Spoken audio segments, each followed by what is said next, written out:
Di dalam Injil maupun Taurat tidak kenal yang namanya Allah.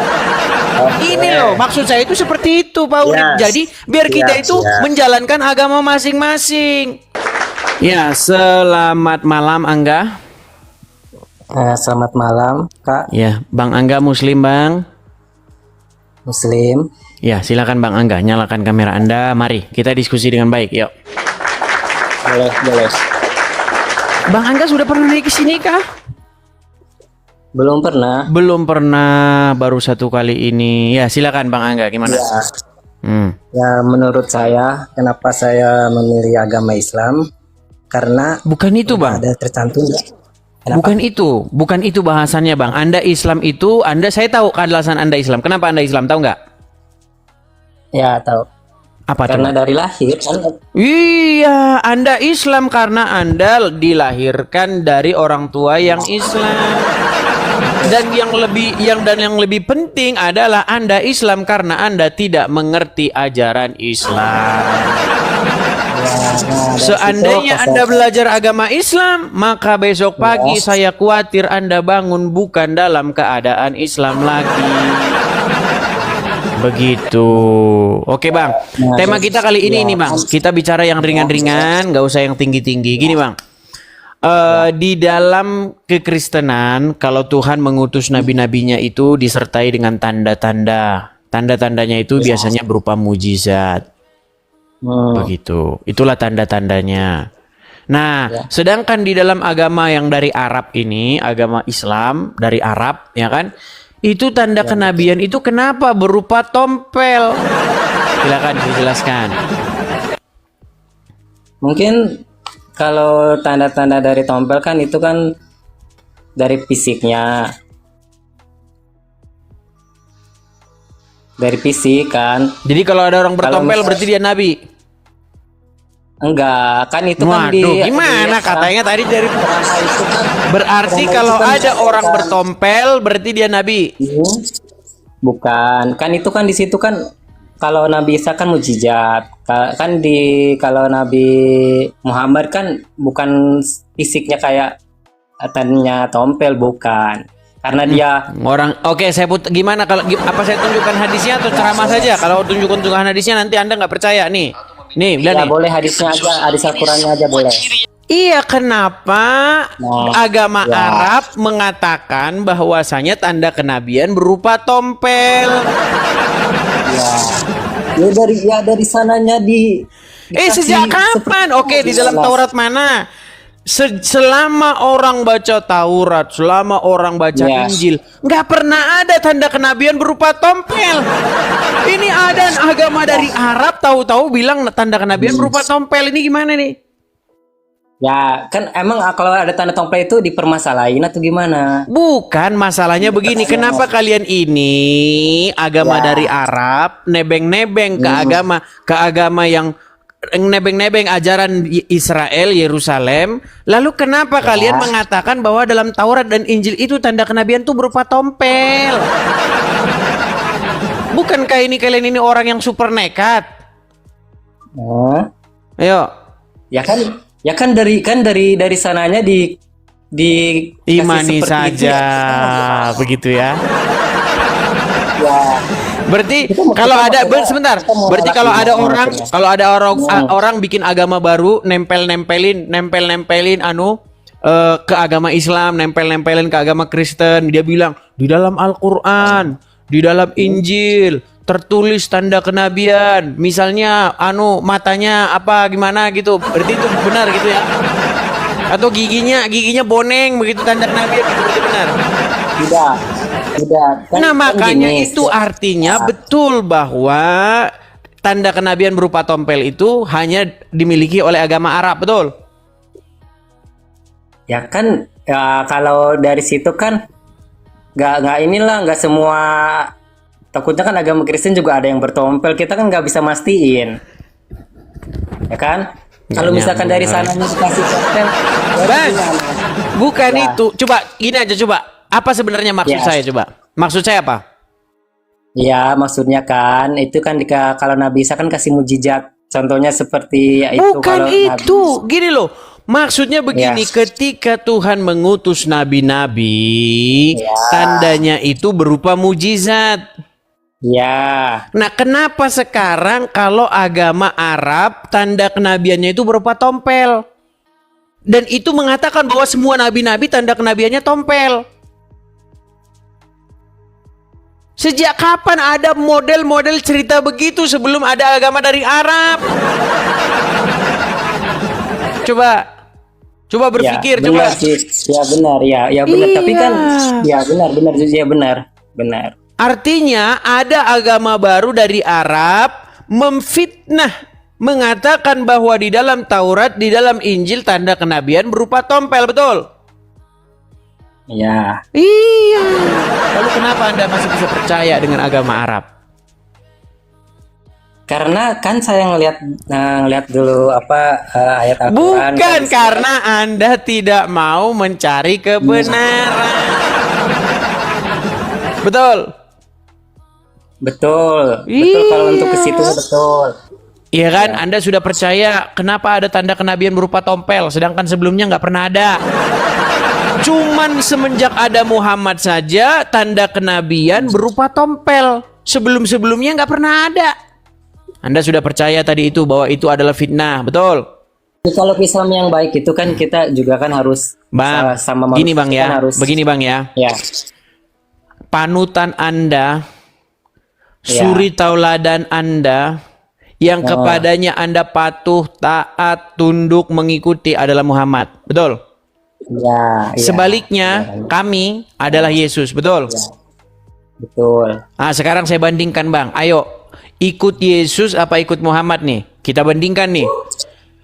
Yesus tidak pernah menikahi anak di bawah umur. Betul? Yesus naik ke surga. Nah, sekarang mana yang lebih pantas diikuti? Yang ada di kuburan atau yang naik ke surga? Ya naik ke surga. Nah, wah. Yang ketiga lagi, Yesus mengajarkan supaya jangan berdusta. Ia katakan iya, tidak katakan tidak. Bahkan Yesus katakan setan atau iblis itulah bapak segala dusta. Mana yang lebih pantas diikuti? Yang itu, yang nggak boleh berdusta. Hah?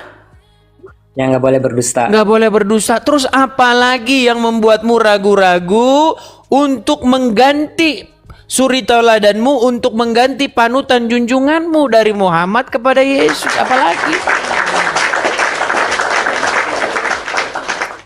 Jangan lama-lama, nanti Anda terlambat. Nggak boleh terlambat. Betul.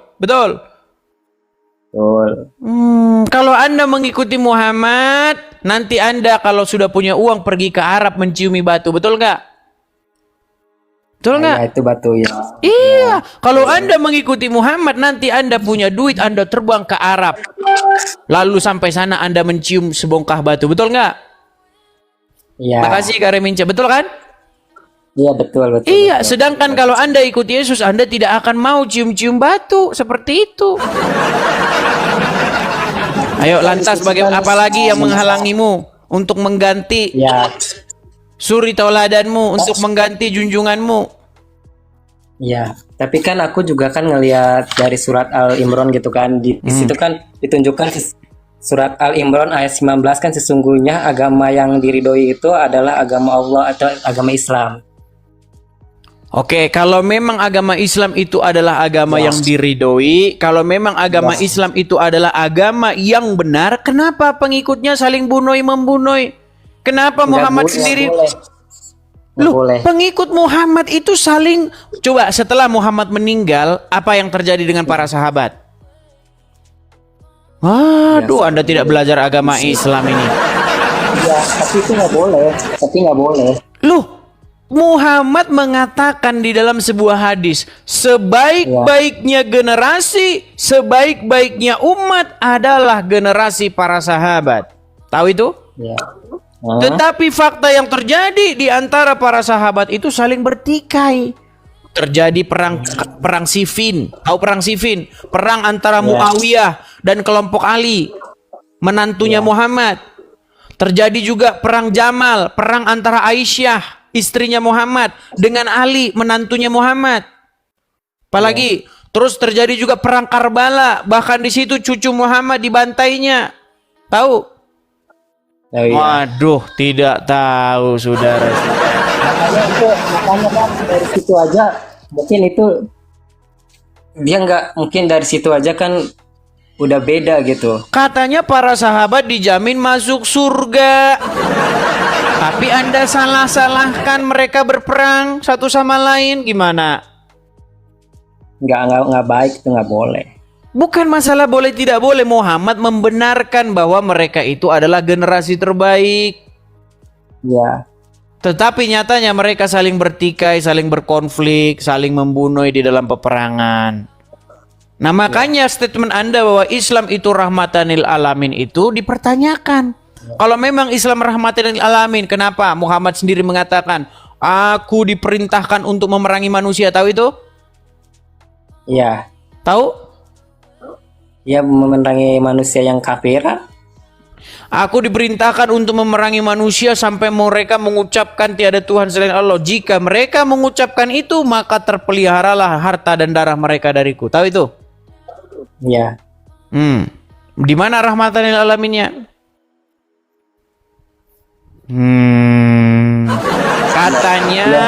Katanya apa itu? La ikraha fiddin. Tahu nggak apa artinya? nggak tahu. Apa? Nggak tahu. Nggak tahu juga. Ini banyak tidak tahunya. Jadi Anda sebenarnya telah menambah daftar panjang bahwasanya saya belum pernah menemukan ada orang Islam yang mengerti agama Islam. Kita kasih kesempatan kepada muslim yang lain, Bang. Boleh. Yang lebih Baik, kita pintar kasih aja, kesempatan Mas. kepada muslim yang lain ya, Bang ya. Sebentar. Boleh. Terima kasih ya. Sama-sama Bang, sama-sama. Kita kasih kesempatan kepada muslim yang lain. Nanti saya dimarah-marahin. Kamu berani menghadapi Islam yang awam saja. Oke. Baik, saya kasih turun dulu ya. Profesor yang ilmunya tinggi, boleh. Baik, saya kasih turun dulu. Ya, itulah teman-temannya, memang seperti itu. Nah, ini dia hadisnya teman-teman ya. Ya, selamat malam Urip Sentosa. Silahkan nyalakan kamera Anda. Selamat malam. Selamat malam. Ini kan langsung jelas tuh, langsung nyalakan kamera.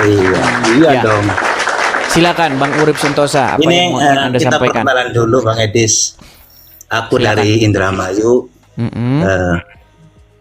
di Kalimantan Timur sekarang. Sekarang di Kalimantan Timur. Oke, asalnya Indramayu ya. Silakan. Oke. Ini Bang Edis dari mana Bang Edis? Asal muasalnya? Ya. Ya, dari situlah nanti banyak kadurun. Ya Nanti udah, banyak nggak apa-apa. kadurun. Kita Silakan.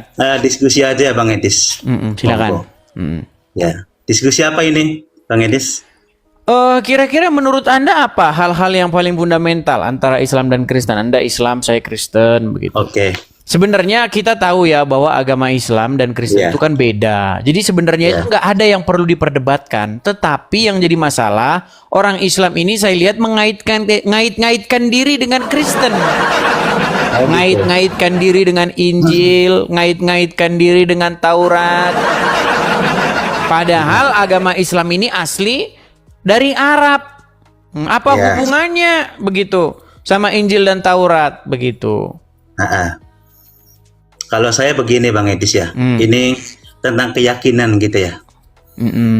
Ini cerita aja dulu. Maksudnya itu kan asal muasal itu agama itu kan dari Ibrahim kan, ya kan. Turunnya dari Isa pun sama dari Ibrahim, dari keluarga Ishak, dan Muhammad pun sama dari Ismail. Nah, ini lagi bohong yang nyata.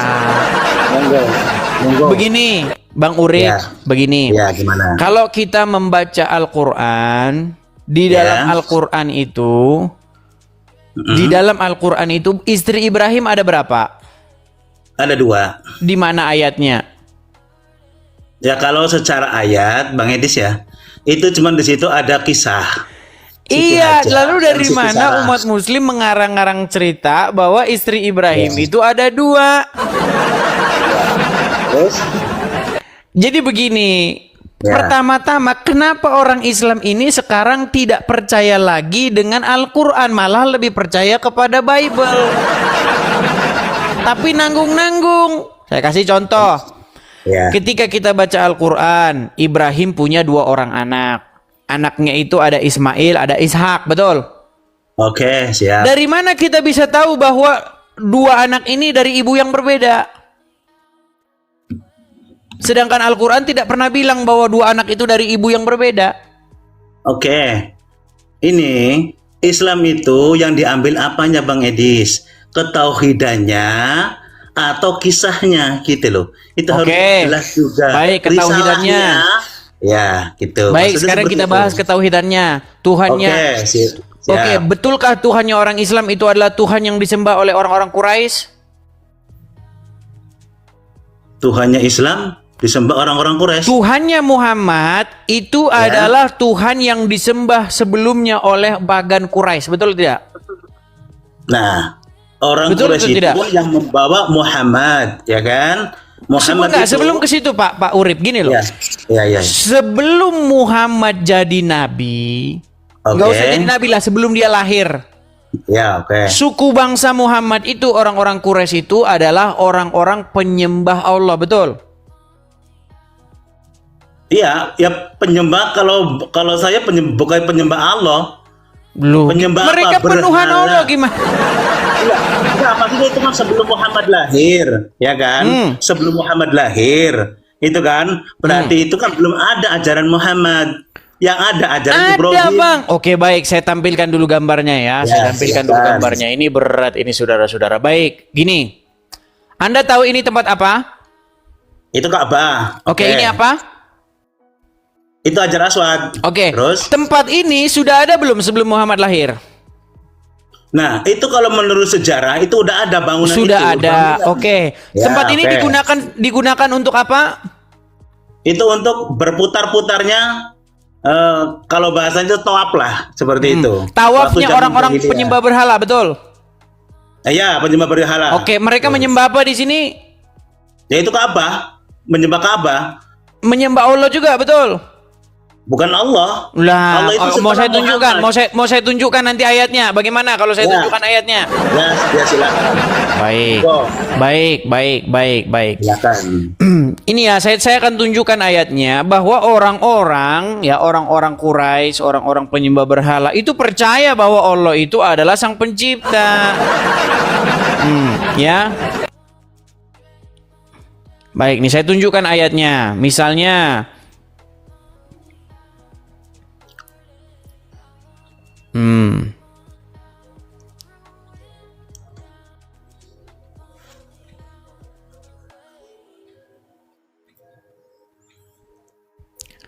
nih ya, saya tunjukkan ayatnya di dalam Al-Quran. Misalnya nih,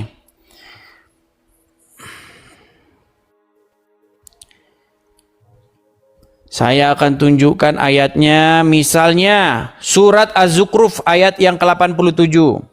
Oke. Coba bacakan Az-Zukhruf ayat 87. Nggak Tidak buka ini. punya Al-Quran. Ya. Coba silakan. Dan sungguh, bacakan Az-Zukhruf. Az-Zukhruf ayat 87. Lama kan, bukannya kan setahun. Kalau tidak ketemu biar saya yang bacakan. Ya, silakan bacakan aja, Bang. Baik, Silakan. saya yang bacakan. Baik. Karena memang tidak ada orang Islam yang lebih ngerti Al-Quran daripada saya. Baik. Saya bacakan. Silakan. Kalau saya nggak Dan mau sungguh- memahami secara luarnya. Oke, Dalam dan saya. sungguh Go. jika kamu bertanya kepada mereka, siapakah yang menciptakan mereka? Niscaya mereka menjawab Allah. Betul? Ya, terus? Iya, artinya orang-orang Quraisy pun sudah percaya bahwa Allah itu adalah Tuhannya mereka, betul? Iya kan orang Quraisy. Gitu ya? Tadi Orang Quraisy- katanya tidak, bagaimana sih? Begini ini loh, saya ini sebentar Urip nganut Santosa ajaran pelan-pelan ya, Muhammad. Urip Santosa, Oke, pelan-pelan, siap. biar kita sama-sama paham. Gini, sebelum Oke. Muhammad lahir atau bahkan waktu Muhammad masih belum jadi nabi, orang-orang Oke. Quraisy kan beribadah atau melakukan ritual peribadatan mereka di tempat ini, betul? Ya, Ka'bah. Nah, mereka percaya bahwa Allah itu Sang Pencipta, betul? Ya, betul. Allah Sang Pencipta. Nah, lalu mereka menyembah Allah itu, ya kan? Dan di sini ada, betul, batunya, betul. Ya. Iya. Jadi jangan Anda bilang bahwasanya Allah itu bukan Tuhannya orang Quraisy penyembah Ini. apa yang menyembah di sini di Ka'bah ini. Jadi justru agama Islam itu adalah agama yang Tuhannya mereka itu adalah Tuhannya orang-orang Quraisy juga. Nah, yang jadi masalah kenapa Tuhan Anda itu Anda klaim sebagai Tuhannya nabi-nabi di Israel? Gini ya. Ini dari sudut pandang dulu Mas Edis. Silakan. Mereka itu menyembah Lata, Uzza dan Manat. Oke? Iya, Gitu ya? anak-anaknya Nabi Allah. Allah Muhammad. kan punya anak. Namanya Lata, Uzza, dan Manat. Nah, ini nih. Ini makna dari Allah dulu apa gitu loh Bang Edis. Harus jelas dulu. Allah nama, itu oke? Tuhannya orang-orang Quraisy sebelum Muhammad lahir, betul? Iya. Tapi Iya. ada maksudnya gitu Ya, loh Bang Edis. terserah maksudnya apa. Begini loh, begini gini, Pak oke. Urip, gini loh. Ya. Terserah mau maksudnya apa dan lain sebagainya. Maksudnya begini, kenapa Tuhannya orang Quraisy itu Anda klaim, Anda ceritakan sedemikian rupa bahwa itu adalah Tuhannya nabi-nabi di tengah-tengah orang Israel. Itu maksud saya, yang nggak boleh begitu. Tuhannya bikin Tuhan sendiri. Jangan Anda fitnahkan bahwa Tuhan yang disembah Muhammad itu adalah Tuhan yang disembah para nabi di Taurat maupun Injil. Di dalam Injil maupun Taurat tidak kenal yang namanya Allah. Ini loh, maksud saya itu seperti itu, Pak Urip. Yes. Jadi biar kita Yes, itu yes. menjalankan agama masing-masing. Oke, itu. Jadi begini ya Bang Edis, itu nama Allah itu kan Al-Ilah. Al itu satu, Ilah itu Tuhan. Yang dimaksud Allah itu Iqra bismi rabbikal ladzi khalaq.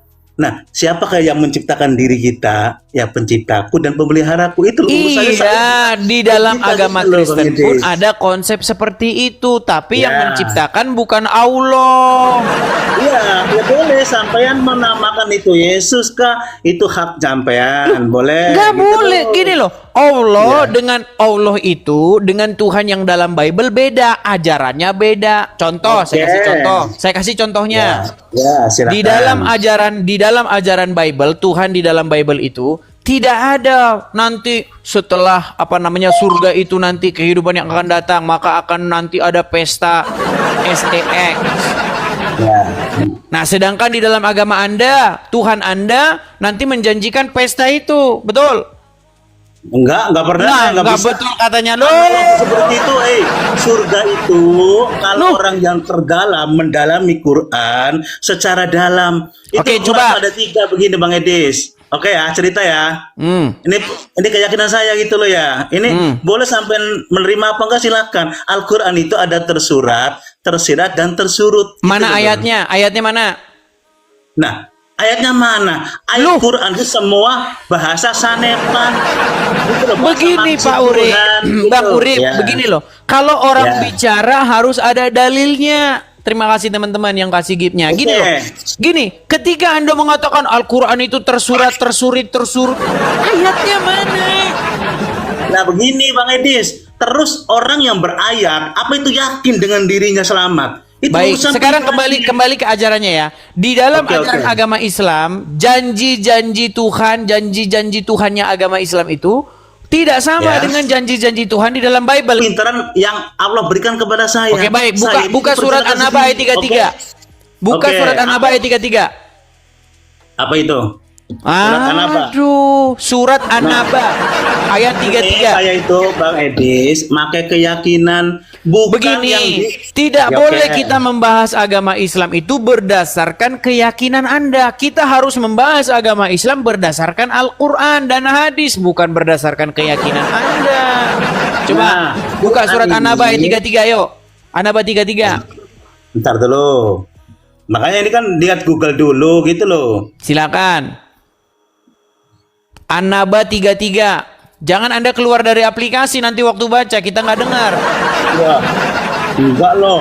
Saya itu nggak pernah sama orang itu nggak pernah ayat ini. Coba silakan. An-Naba 33 bacakan.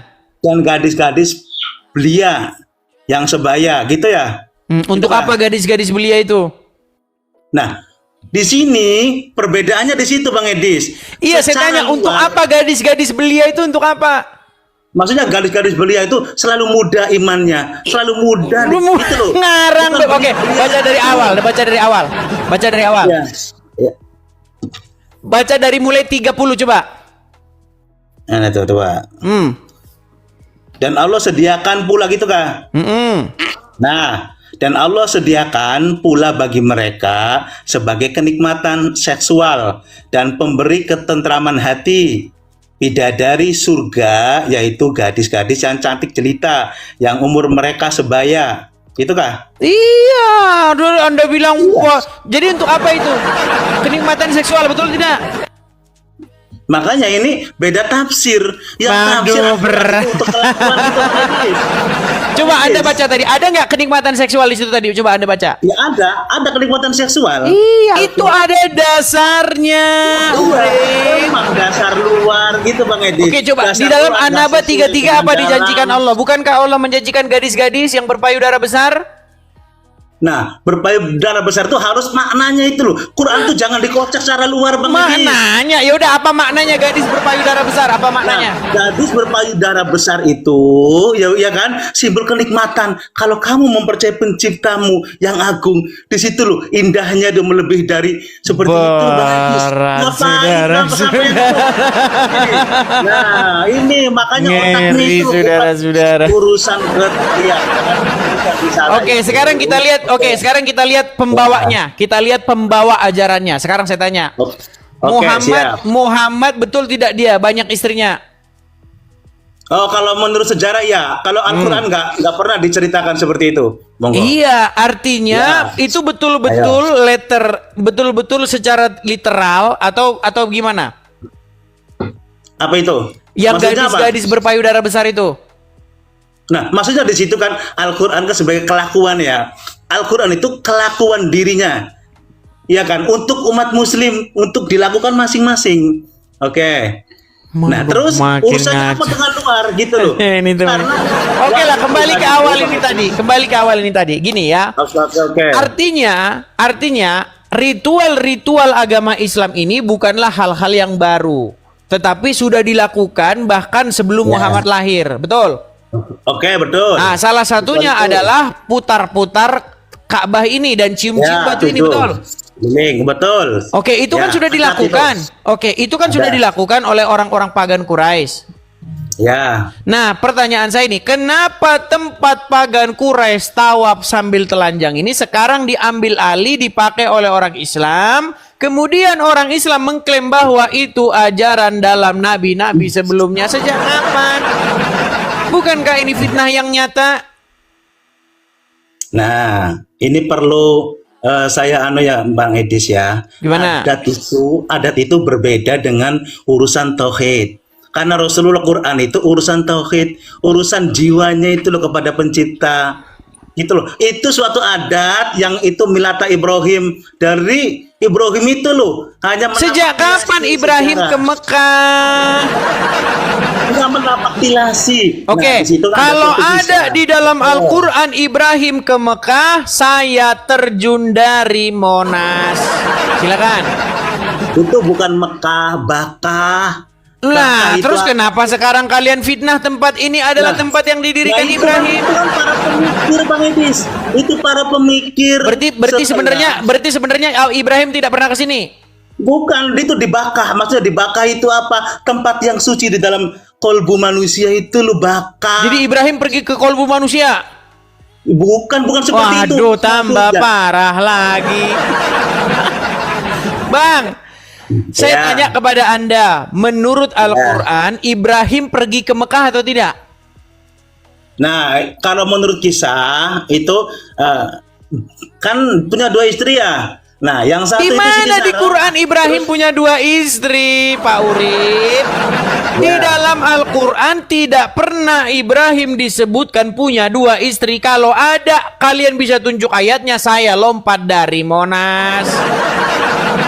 Di mana? Nah, terus ada kisah-kisah anaknya itu Ismail, Ishak.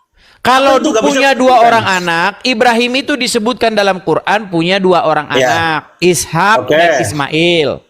Ya, siap. Nah, tapi Terus? tidak ada disebutkan bahwa dua anak ini ibunya beda, nggak ada. Oh, kalau menurut jenengan tapi ibunya sama gitu, Siti Sarah gitu. Loh, menurut Bible, ibu Ayo, ya. dari Ismail Silakan. adalah Hagar. Ibu dari Ishak adalah Sarah. Tapi itu dalam Bible. Dalam Quran nggak ada kayak begitu. Makanya saya bilang kalian ini kenapa justru percaya Bible, tidak percaya Al-Quran. Al-Quran saja nggak bilang istri ibunya beda. Di Quran mana bahwa bilang ibunya itu berbeda? Nggak ada. Di Quran mana Ibrahim pernah ke Mekah? Kalau ada Ibrahim pernah ke Mekah di dalam Quran, saya terjun dari Monas. Ayo, di Quran mana? Iya kan, kalau di Quran nggak ada, Bang Edi. Iya, nggak ada. Karena Lalu kenapa kalian fitnah bahwa tempat ini adalah tempat yang didirikan oleh Ibrahim? Siapa yang memfitnah gitu loh? Loh, oke, Itu sekarang kan tempat sudah ini simbol. didirikan oleh Gini, siapa? Bang, Oke, tempat ini gini, didirikan gini. oleh siapa? Ya itu kan yang membangun Ibrahim sama Nah, Ismail. kan, no, oke. Istri Ismail. Oke, Terus? oke. Ya. Di dalam Al-Quran disebutkan bahwa Ibrahim membangun Baitullah. Betul? Oke, ya, rumah Allah. Baitullah itu ada di mana? Menurut Al-Quran Baitullah ada di mana? Nah, menurut Al-Quran, sepengetahuan saya itu ada di dalam kolbunya masing-masing. Di kolbul mukminin Baitullah. Gimana berarti Ibrahim mendirikan Baitullah di kolbu manusia? Iya, karena rasa percaya itu, ini Bang Idris, itu ya, gini, kalau urusan ketuhanan, urusan keselamatan, urusan itu suci, gitu loh, wahyu dari Allah itu kesucian, pasti di dalam hatinya, di kolbun mukminin, gitu Oke, loh. siapa yang suci menurut Al-Quran? Nah, yang suci di situ karena mempercayakan Bukan, seorang hamba enggak, itu menurut mempercayakan Al-Quran siapa yang suci menurut Al-Quran? yang suci, ya Allah. Iya. Ada Ya manusia Allah. yang suci. Oke, Allah yang suci ada disebutkan ayatnya. Manusia yang suci siapa di dalam menurut Al-Quran? Manusia yang suci, Ya. itu manusia yang cuma di situ diselamatkan, Bang Idris. Salah, gimana? Coba ada Al-Quran di situ? Ada Al-Quran? Coba bukakan, Terus, ya. bukakan Al-Quran surat Ali apa Maryam. Ayat yang ke Nah dulu, ini Quran langsung ya. Ya, Biar rame silakan. Adit, ya. Coba Quran surat Maryam surat yang ke-19. Maryam. Aduh. Ya, Maryam yang 19. Makanya ini kan beda tafsir sampai luas. Ini saya enggak dalam. tafsir-tafsiran ini. Ayo, Itu. Al-Quran surat Oke. Maryam ayat Nah, yang ini ke-19 kenapa coba saya ayo. bicara keyakinan gitu loh. Kita Keyakinan nggak saya. bicara keyakinan di sini. Kalau kita Ya. bicara keyakinan nanti debat kusir. Coba apa yang Oke. tertulis dalam Al-Quran itu? Surat Maryam. Ya, ayat yang Aduh. ke-17. Kita mulai dari ayat yang 17. Tar dulu, Maryam mana? Nomor berapa sih? Maryam itu surat yang ke-19. Aduh, surat Maryam saja tidak tahu. Ya, 305. Gak apa-apa, sampai tertawa semua gak apa-apa Bang Edi. Coba, kita mulai dari 17, Bang Urip. Sampean sama. Coba, Gitu loh. ayo kita mulai dari 17. Maryam, tar dulu Bang Edis. Ini kok saya itu gak kayak sampean pakai data terus. Kalau saya pakai keyakinan hati gitu loh maksudku. Iya, berarti namanya itu ngarang bebas. Nah, orang Ayo, yang ke Quran saja dulu biar kita enak. Siapa yang suci? Ya itu makanya 305. Oke, 300. Ini ya Maryam ya. Ayat berapa? Kita mulai dari 17. 17. Oke. Ini kan qolat ini kan itu artinya. Ya. Lalu dia memasang tabir yang melindunginya dari mereka. Lalu kami mengutus roh kami Jibril kepadanya, maka dia menampakkan diri di hadapan dalam bentuk manusia yang sempurna. Terus 18-nya. 18-nya. Dia Maryam berkata, sesungguhnya aku berlindung kepada Tuhan yang Maha Pengasih terhadapmu jika engkau orang yang bertakwa. Nah, 19-nya. Ayo, siapa orang suci di situ? Coba 19-nya. Dia Jibril. Nah, ini kan artinya dia Jibril berkata, sesungguhnya aku hanyalah utusan Tuhanmu untuk menyampaikan anugerah padamu, seorang anak laki-laki yang suci. Nah, siapa di situ manusia yang suci menurut Al-Qur'an? Nah, di sini kan yang ajaran Yang itu ditanya Muhammad. siapa manusia yang suci menurut Al-Qur'an? Iya, ya Muhammad di sini. Maksudnya kan Buset, Muhammad. Muhammad lagi. Iya, begini Bang Edis. Sebentar, itu percakapan Manusia antara yang siapa? suci Sebentar, ini- sebentar. Itu percakapan Oke. siapa dengan siapa? Ini ya, percakapan Jibril, Dengan? ya kan? Percakapan Jibril Dengan siapa? ke Muhammad. Oke. Enggak, Jibril lagi ngomong sama siapa? Coba baca lagi, baca ayat 17-nya. Lalu dia Mana itu? Lalu dia dia memasang siapa? tabir. Dia itu siapa di situ? Nah, lalu dia ini kan yang pencipta. Buset. Dia di situ adalah Maryam, Pak Urip. Maryam. Coba baca lagi. Dia terus. Nah, dia yang mana? Yang 18. Coba 17-nya dibaca dulu. Lalu dia, coba. Lalu dia memasang tabir yang melindunginya dari mereka. Oke, Lalu siapa kami yang memasang mengikuti- tabir itu? Oh, ini kan kisah Maryam gitu ya. Iya, dia yang memasang Ya. tabir itu adalah Maryam. Lalu terus. Terus, dibaca terus. Mana itu ya? Maryam tadi ya. Terus. Yang Maryam ini ya. Iya. Dia Maryam berkata, sesungguhnya aku berlindung kepada Tuhanku, Tuhan yang Maha Pengasih terhadapmu, jika engkau orang-orang yang bertakwa. Ya, baca selanjutnya Gitu. lagi. Terus, baca terus. Nah, dia Jibril berkata, sesungguhnya aku hanyalah utusan Tuhanmu untuk menyampaikan anugerah kepadamu, seseorang anak laki-laki yang suci. Oke, jadi Jibril ya, oke. berkata kepada Maryam, betul? Ya, oke. Bahwa Terus, dia ya, akan oke. diberikan anak laki-laki yang suci, betul? Betul, suci. Oke, siapa Ya, siapa anak yang suci menurut Al-Qur'an? Al-Quran itu menurut riwayat itu suci itu Isa, Nabi Isa. Nah, Terus, iya, bahwa yang suci hanyalah Isa